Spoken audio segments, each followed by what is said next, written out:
नमस्कार दोस्तों, junior added शिक्षक भर्ती में जैसा कि अभ्यर्थियों के द्वारा लगातार प्रयास जारी है और इसी क्रम में आज की डेट में पुनः से कुछ अभ्यर्थी लखनऊ और कुछ अभ्यर्थी प्रयागराज शिक्षा निदेशालय और कुछ अभ्यर्थी जो है लखनऊ एससीईआरटी गए हुए हैं अधिकारियों से मुलाकात करने।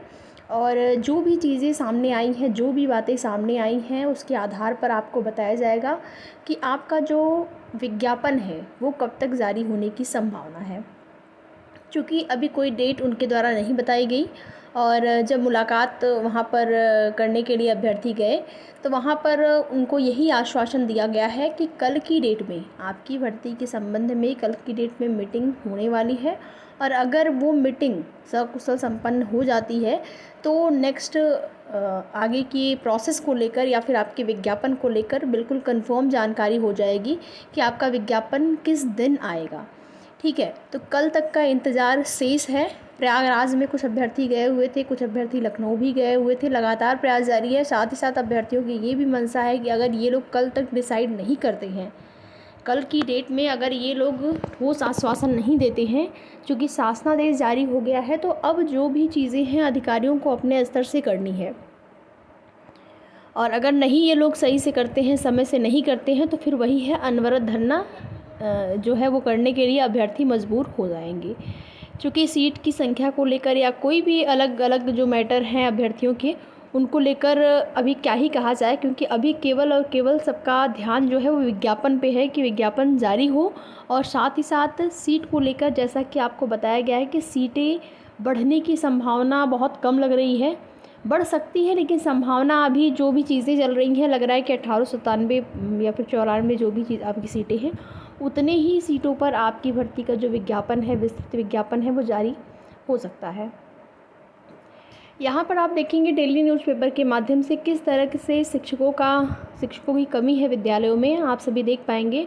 और पहले क्या है, मैनेजमेंट कोटे से भर्ती होती थी, मैनेजर जो रहते थे विद्यालय के एडेड विद्यालयों के, वो लोग अपने हिसाब से वही भाई भतीजावाद था कि अपना एक मोटी रकम वसूली जाती थी, या फिर हो सकता है भाई भतीजावाद में वो भी न लगे, इसी तरीके से अपना सबका हो जाता था। लेकिन पहली बार लिखित परीक्षा के आधार पर ये भर्ती होने जा रही है। नोटिफिकेशन में कुछ भी चीज़ें, बहुत सारी चीज़ें थी जो कि क्लियर नहीं थी, इस वजह से काफ़ी पेचीदा मामला रहा आपकी भर्ती का। तो आप यहाँ पर देखेंगे चित्रकूट के रायपुरा में 2 साल से शिक्षक नहीं, सरकार से मांगा जवाब। इलाहाबाद हाई कोर्ट ने चित्रकूट मानिकपुर के जूनियर हाई स्कूल रायपुरा में 2 साल से शिक्षक की नियुक्ति लटकी होने पर नाराज़गी जताई है और इस मामले में राज्य सरकार से जवाब मांगा है। याचिका की अगली सुनवाई 27 अक्टूबर को होगी। आपका जो है कोर्ट ने कहा कि अनिवार्य शिक्षा कानून के तहत 6 से 14 साल के बच्चों को निःशुल्क और अनिवार्य शिक्षा उपलब्ध होना मौलिक अधिकार घोषित किया गया है। इसके बावजूद जूनियर हाई स्कूल में पिछले करीब 2 साल से एक भी अध्यापक नहीं है और मुख्य न्यायाधीश न्यायमूर्ति अरुण भंसाली और न्यायमूर्ति क्षितिज शैलेंद्र की खंडपीठ ने जनहित याचिका की सुनवाई में, आप सभी यहाँ पर देख पाएंगे, अगली जो सुनवाई की डेट लगी हुई है वो आपकी 27 अक्टूबर लगी हुई है। तो लगातार जो है याचिकाएं, ये मैनेजमेंट जो मैनेजर हैं या फिर स्कूल में शिक्षकों की कमी होने से जिस तरीके से पठन पाठन नहीं सुचारू ढंग से हो पा रहा है, या फिर कहें कि बिल्कुल भी नहीं हो पा रहा है, जब शिक्षक होंगे ही नहीं तो कहाँ से पढ़ाई होगी। और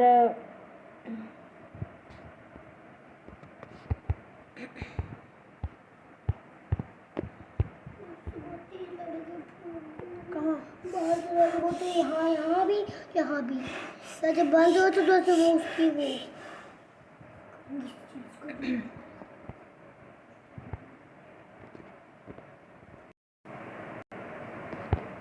जनहित याचिका की सुनवाई करते हुए राज्य सरकार से पूछा कि सरकार क्या कर रही है। कोर्ट ने बेसिक शिक्षा अधिकारी चित्रकूट द्वारा दी गई जानकारी पर असंतोष प्रकट करते हुए नाराज़गी भी जताई है। रायपुरा गांव के 30 वर्षीय युवक राहुल सिंह पटेल ने इलाहाबाद हाई कोर्ट में जनहित याचिका दायर की है कि उनके गाँव में सरदार वल्लभ भाई पटेल जूनियर हाई स्कूल विद्यालय है, जो राज्य की सहायता प्राप्त जो है स्कूल है। विद्यालय के प्रबंधक अधिवक्ता बद्री विशाल सिंह ने शिक्षकों के 9 पद स्वीकृत हैं। पिछले करीब 2 साल से विद्यालय में एक भी अध्यापक नहीं। आप सोच लीजिए कि 9 पद में एक भी अध्यापक नहीं है। एक भी अध्यापक नहीं है। अगर पद की संख्या कहें तो 9 है। तो ऐसे ही नहीं, जब भर्ती का विज्ञापन आने वाला था तो पहले ही जानकारी या जो अधियाचन मिला था 6,000 पदों का मिला था। ऐसे ही नहीं, 6,000 पद थे उस टाइम, और अभी जो है पद और भी बढ़ गए होंगे, घटेंगे नहीं, क्योंकि कोई भी एडेड विद्यालय मर्ज नहीं हुए हैं। प्राइमरी का आपने देखा कि प्राथमिक विद्यालय मर्ज हो रहे हैं, लेकिन एडेड के कोई भी विद्यालय मर्ज नहीं हुए हैं। ठीक है, तो यहाँ पर और जूनियर एडेड के जो विद्यालय होते हैं, एडेड वाले जो जूनियर, उसमें बच्चे भी होते हैं। आप जैसे एरिया वाइज भी हो सकता है, बहुत सारे ऐसे एरियाज़ हैं जहाँ पे कि काफ़ी बच्चे हैं लेकिन शिक्षक नहीं है वहाँ पर। इस वजह से सारी जो शिक्षा व्यवस्थाएं हैं वो ठप्प पड़ी हुई हैं। तो देखते हैं इसको लेकर क्या होता है। बाकी अभ्यर्थी लगातार प्रयास कर रहे हैं कि जल्द से जल्द शासनादेश जारी हो। अगर पद बढ़ जाते हैं, शासनादेश जारी हो ही गया है, विज्ञापन, पद बढ़ जाते हैं तो बहुत ही अच्छी बात है। प्रयास जारी है, आगे की जो भी सूचना होगी आप सभी को उसकी अपडेट मिलती रहेगी इस चैनल के माध्यम से। तो आप लोग चैनल को सब्सक्राइब ज़रूर करें, और वीडियो में लास्ट तक बने रहने के लिए आप सभी का बहुत बहुत धन्यवाद।